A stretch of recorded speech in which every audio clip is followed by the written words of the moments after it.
Hello and welcome everyone to the summary of the final turn, so in other words, turn 10 of my solo playthrough of the game Armies and Alliances Arnhem 44.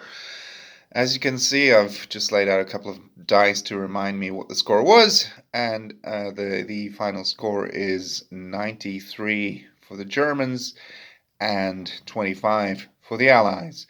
So that results in a decisive victory.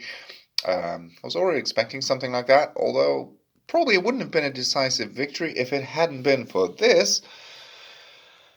The Germans played this card, and that unit used to be here, and normally speaking it couldn't have come much farther than this, because it costs one movement point. Well, anyway, I'll spare you the details, but normally speaking it would have been able to get either here or here, but here the friendly unit would have still allowed for supply to be continuous and to be just okay. And normally it wouldn't have gotten any further than here, which wouldn't have blocked the road.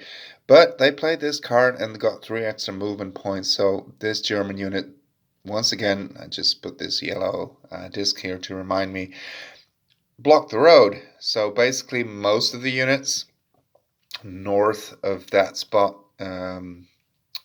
on the road are all out of supply, and the Germans get 1 victory point for each unit, that is actually each Allied unit that is out of supply. That includes, mind you, airborne units that are out of supply. That works differently, but I'll get back to that later. So that really got them a lot of points. The Allies didn't manage to get any 30th Corps units, so that is non-airborne units, north of the Vaal River either. Yeah, this one, but that's an airborne unit, so that didn't yield them any points. Excuse me. Well, what else do we have? This German unit actually got destroyed during the air phase. So this unit actually, I just left it here to remind me, got destroyed during the air phase. So actually from the beginning of the Allied movement phase, the road was free, unblocked. So hadn't this German unit at the end of, well, during the German movement phase, blocked the whole thing again, yielding the Allies a lot of extra points, they would have been okay. These yellow units attacked this German unit here. Actually, there were quite a few attacks this final turn, but very little happened. There were lots of draws, so to speak. The only thing that did happen is the Germans attacked here. They attacked the 82nd drop zone, but I believe they only lost a unit themselves, a step, but that was a unit without an additional step, so they lost the unit itself. So that was basically the only thing, although a lot of attacks actually took place. Germans did some attacking of their own on their own combat phase, and one thing they did was take the Allied drop zone. I placed the 2 supply markers here to indicate that they were both lost. They didn't land, so the Allies could use them. This one landed off board, so then they're automatically lost, and this one landed in a German ZOC. The attack actually took place from here, and they managed to make that British unit retreat. Obviously, the British could have destroyed it too, but it wouldn't have made any difference. So the Germans captured the drop zone, thereby rendering all British units out of supply, because they need to trace all British airborne units, that is, they need to trace supply to their own drop zone, which obviously they can't if it's German under German control. There's one other thing I wanted to mention already last turn. The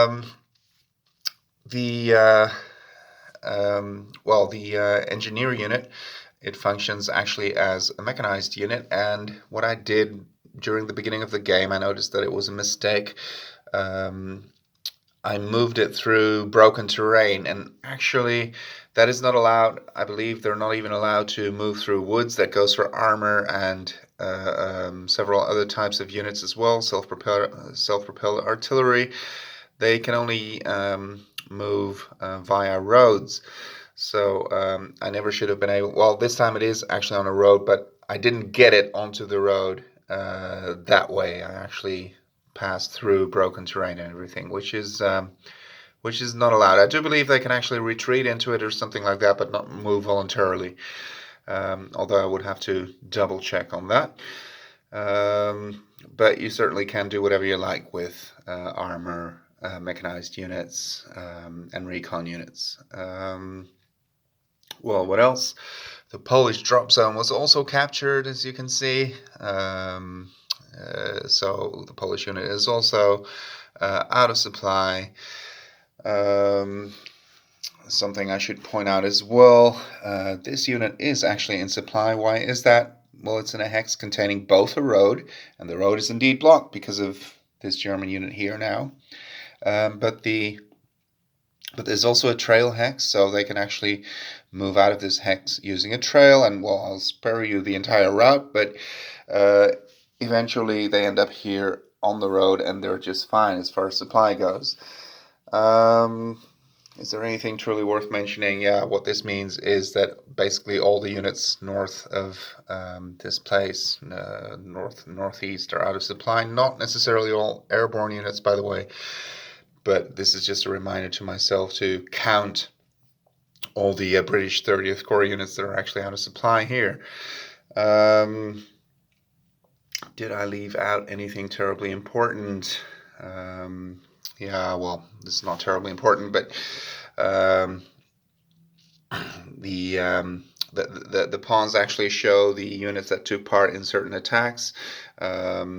This one shows that during the, well, I don't remember which one, I suppose it was, yeah, the red one denotes that it took part in the defense on the Allied turn, and the black one in this case indicates that it took part in an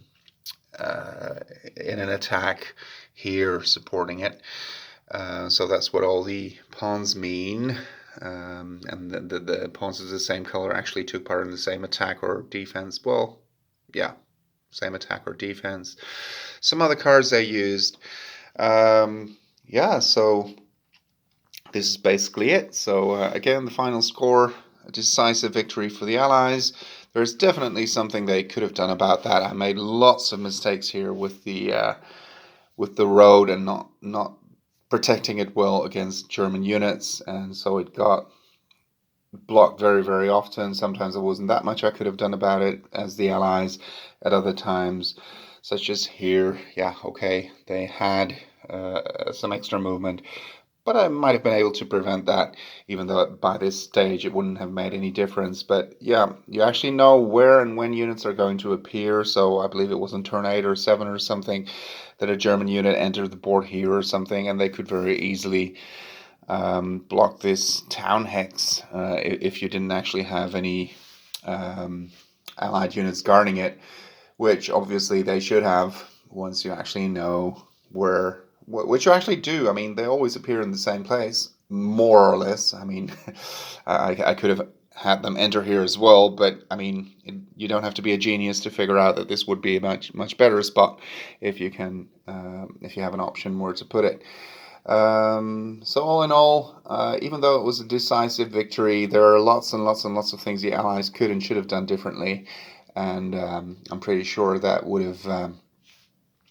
have really changed the outcome. I'm not saying they actually would have won, but a minor victory for the Germans, or possibly, I mean, sure, they have options. It also depends on when you get which card. The Germans, on the other hand, also at a certain moment they got reinforcements, and I first divert them here somewhere towards the south, and I thought, what are they doing here? This doesn't really make much sense, and I lost the turn. But if I put them here directly, at the time the 82nd was pretty weak over here, and I might have done some serious damage with the Germans there. So there are definitely many options of things that you can do. Here up in the north, I guess the British are hard pressed no matter what you do, unless of course the German player makes some serious mistakes. But because as a British, you just have to take Arnhem, you have to get hold of the bridge and try to keep it, which you won't be able to do indefinitely. But then if the Germans actually, because that will allow them to move some forces down south, also some reinforcements enter the port here, so it's not like they're completely limited to that, but it will really help them. What is definitely crucial for the Allies is to free up this town hex. You don't see it very well now, but to free up this town hex in Nijmegen to really allow the Allied 30th Corps units to flow to the north, because they actually score lots of victory points. Well, not that many actually, but they do score victory points for getting units across the Vaal River if they actually manage to get them across the Rhine River, the lower Rhine. That will get them 5 points per unit, so that will really make a difference, but you get 1 point per unit here as well, so if you actually manage to do that. So I'll give a quick review in my following video. It's been a very enjoyable playthrough. Thank you all for watching, and I hope you've enjoyed it too, and I hope I've also explained a rule or two to you. Thank you very much for watching. Bye.